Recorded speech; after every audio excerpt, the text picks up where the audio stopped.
So that happened. Bobby Bones won Dancing with the Stars. It's perhaps the only way a season this weird could end. At least Sharna Burgess now has her Mirrorball trophy on her 5th finals showing, although we doubt she ever thought she'd get it with him. And judging by the looks on everyone's faces when Tom Bergeron read the winner, nobody did. So how did the worst dancer of the Final Four, a guy with the 8th best average score this season, pull off the most shocking upset in dancing history? See Dancing with the Stars recap: Who won the Mirrorball at the end of this wild, upside-down season? 1. His fan base. It was large and in charge. Bones' country music following makes Bachelor Nation look like child's play. We know the power and the passion of this voting block. Just see winners from other shows like American Idol and The Voice, and the reach that Bones has as a daily radio host can't be ignored. He also may not be a household name, but he's well connected within the country world, and all those folks have been promoting Bones. 2. He energized his base. We're by no way saying Bones is this person, but he pulled a Trump. Throughout the entire season, Bones not only positioned himself as the underdog with no natural dance ability, a man of the people, but he also passive-aggressively slighted his rivals and the show by repeatedly posting on social media about how he's not a ringer and people should support him because he has to work harder and the show should be about recognizing non-dancers.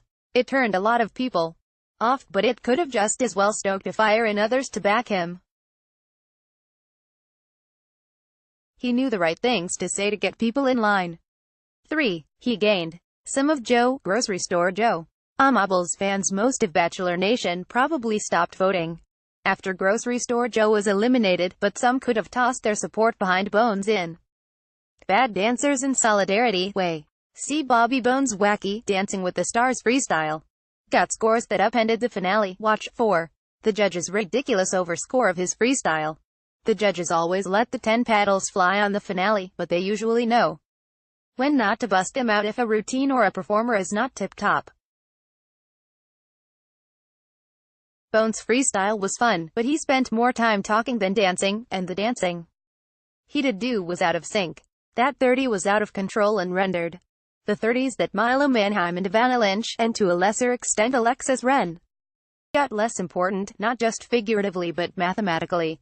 Bones getting a 30 to go with a 24 for his first dance shrunk the spread between him and the other 3. There was a 3-point difference between him and Wren, and a 6-point difference between him and Manheim and Lynch.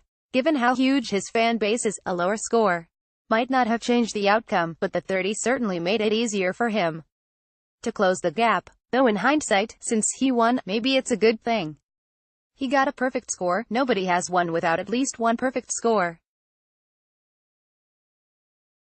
5. Smaller viewership equals fewer voters. Dancing is hardly the only series suffering ratings erosion as television viewing becomes increasingly fractured, but it does feel like just yesterday it was grabbing 20 million viewers on the reg. Now, it's averaging 7 million viewers this season. Season 25 last fall averaged 9 million. Fewer people watching means fewer people voting. The show has lost a whole faction of viewers who are fans of dance and who might be voting with a little more objectivity.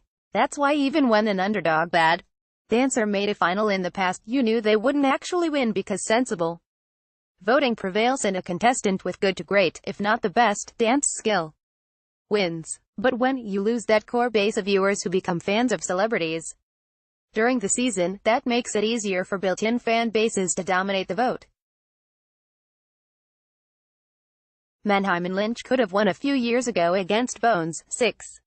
Manheim and Lynch split the best dancer vote. These two were the best dancers remaining after Juan Pablo Dipace's elimination. Many fans have said they would have been happy with either a Manheim or Lynch victory, but their appearances in the final could have hurt them both.